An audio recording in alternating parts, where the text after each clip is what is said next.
शेतकरी मित्रांनो, या वर्षीचा पीक विमा जवळपास शेतकऱ्यांना मिळण्याचा मार्ग मोकळा झालेला आहे. त्याचं कारण असं आहे की जी पैसेवारी होती ती 50 पैसेपेक्षा खाली आलेलीच आहे. मात्र जे काही पीक कापणीचे अहवाल होते ते आता राज्य सरकारतर्फे केंद्र सरकारकडे पाठवण्यात आलेले आहेत. कारण आपली जी काही पीक विमा योजना आहे ती केंद्राच्या धर्तीवर चालते, म्हणजे प्रधानमंत्री फसल विमा योजना. आणि त्या बाबतीत जर आपल्या जिल्ह्याला चांगले अधिकारी असतील तर खरंच त्या जिल्ह्यातील शेतकऱ्यांसाठी खूप चांगला असते. कारण अधिकारी असे असले पाहिजे की ते शेतकऱ्यांच्या बाजूने निर्णय देणारे, शेतकऱ्यांचं जे काही नुकसान झालेलं आहे त्याबद्दल निर्णय घेणारे.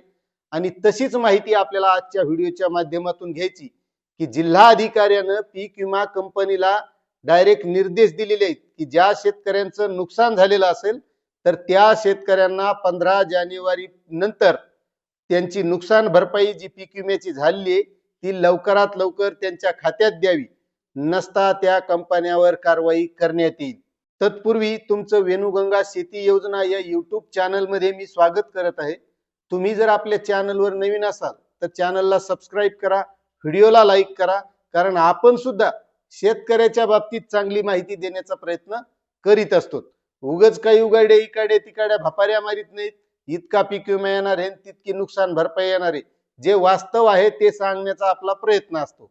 आता ही जी काही माहिती आहे तर हिंगोलीचे जिल्हा अधिकारी आहेत राहुल गुप्ता यांनी कृषी विभागाचे सगळे अधिकारी यांची एक बैठक घेतली आणि त्या बैठकीला हिंगोली जिल्ह्याचा जो पीक विमा घेतलेला आहे त्या कंपनीचे प्रतिनिधी सुद्धा उपस्थित होते.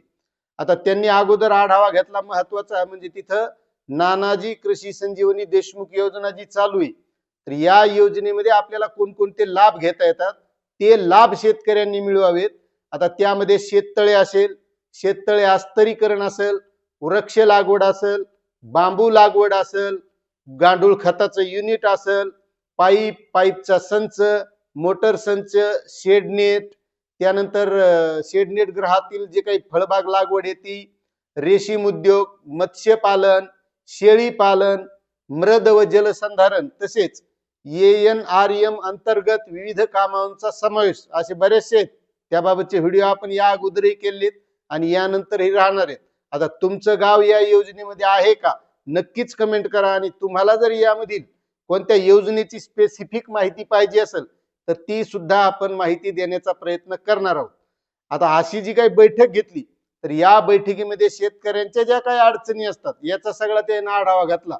त्याच्यात नुसतं नानाजी देशमुख कृषी संजीवनी योजनाच नाही तर PM किसान योजना असेल, नमो शेतकरी योजना असेल, म्हणजे शेतकऱ्याच्या बाबतीत ज्या सरकारतर्फे राबवल्या जातात अशा सगळ्या योजनांचा त्यांनी आढावा घेतला.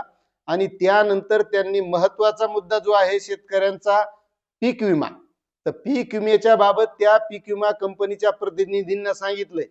कारण हिंगोली जिल्ह्याची सुद्धा पैसेवारी ही 50 पैसेपेक्षा खालीली.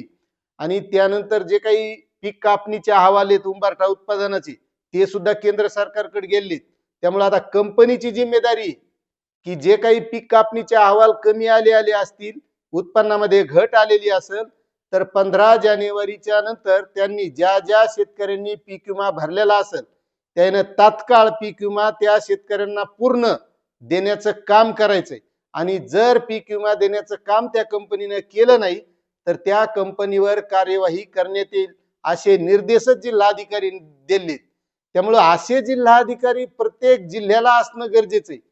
कारण महत्वाचं मला एक सांगा, सगळ्यात जास्त कोणत्या जिल्ह्यात पहा शेतकरी वर्ग आहे का नाही. मग जर शेतकऱ्याच्या बाबतीत चांगले निर्णय घेतले तर शेतकऱ्याचं भलं होईल आणि त्यासोबत त्या जिल्ह्याचा विकास सुद्धा होईल. त्यामुळे प्रत्येक जिल्हाधिकाऱ्यांना असे निर्णय घेणं गरजेचं आहे. तसे निर्णय आता हिंगोली जिल्ह्याच्या अधिकाऱ्यानं जे राहुल गुप्ता आहेत जिल्हाधिकारी यांनी निर्देश दिलेले आहेत. म्हणजेच आता हिंगोली जिल्ह्यातील शेतकऱ्यांना लवकरात लवकर पीक विमा मिळण्याचा मार्ग मोकळा झालेला आहे. आता तुम्हाला ही माहिती कशी वाटली नक्कीच कमेंट करा आणि चॅनलवर नवीन असाल तर सबस्क्राईब करा. धन्यवाद.